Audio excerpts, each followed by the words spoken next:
अस्सलाम वालेकुम। मैं डॉक्टर आमिर। आज की वीडियो में हम आपको डेंगू के बारे में बताएंगे। डेंगू बुखार, इसकी अलामात, वजूहात, इलाज और इससे बचाव की एहतियाती तदाबीर। डेंगू फीवर या डेंगू बुखार की वजह डेंगू वायरस है और डेंगू मच्छर इसको फैलाने का सबब बनते हैं। डेंगू मच्छर पानी में जन्म लेता है। डेंगू मादा अंडे देने के लिए ठहरे हुए पानी का इंतखाब करती है।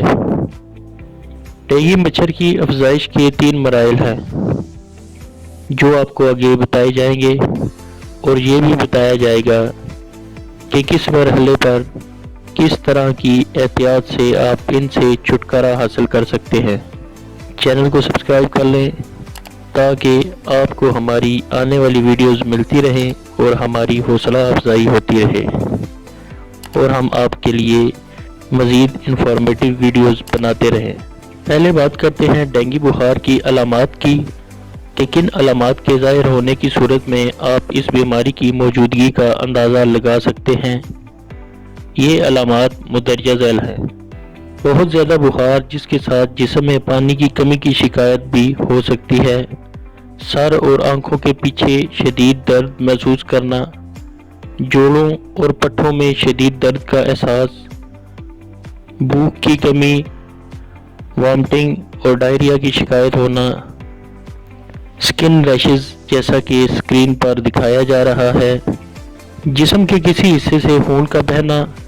ये अलामत आम तौर पर नाक और मसूड़ों से खून बहने की सूरत में ज़ाहिर होती है। ये अलामत ज़ाहिर होने की सूरत में मरीज़ का लेबॉरेटरी टेस्ट ज़रूर करवाएं ताकि डेंगू बुखार के मर्ज़ को कंफर्म किया जा सके। अभी बात करते हैं इस बीमारी के इलाज की। आपने सुना तो होगा, इलाज से बेहतर एहतियात। अगर आप कुछ एहतियातें कर लें तो बहुत आसानी से इस बीमारी से बच सकते हैं। ये तमाम एहतियातें आगे आपको बताई जाएंगी।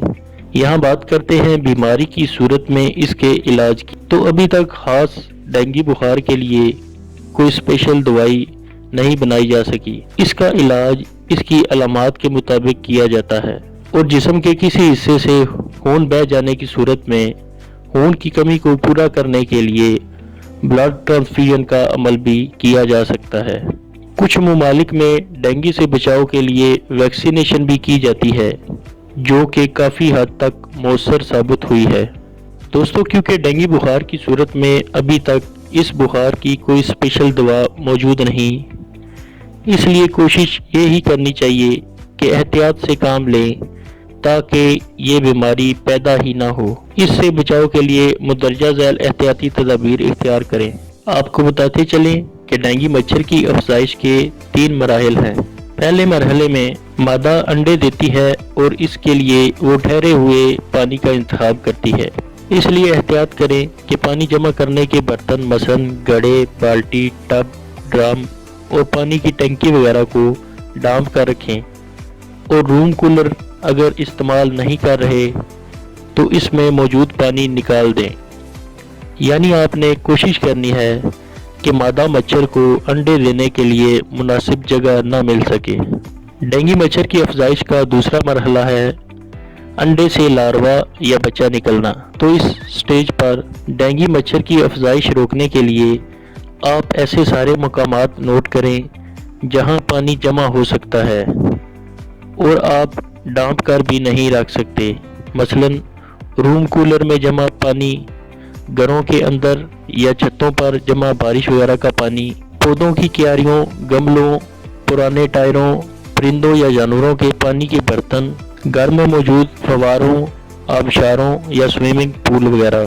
तो करना क्या है कि जहां हो सके पानी को जमा ना होने दें और जानवरों के बर्तन और रूम कूलर वगैरह जैसी जगहों के पानी को तब्दील करते रहें ताकि लार्वा भी इसके साथ तल्फ हो जाए। डेंगू मच्छर की अफजाइश का तीसरा मरहला है बालिग मच्छर की अफजाइश। तो इसकी अफजाइश घरों के कोनों खुदरों, फर्नीचर के नीचे, बागीचे, पानी के जोड़ या तालाब, छतों पर या पौधों में रुका हुआ पानी, सड़कों और गलियों वगैरह में ठहरे पानी में होती है। इसलिए ऐसी जगहों पर मच्छर मार اسپرے کریں تاکہ ڈینگی مچھروں سے نجات حاصل کر سکیں۔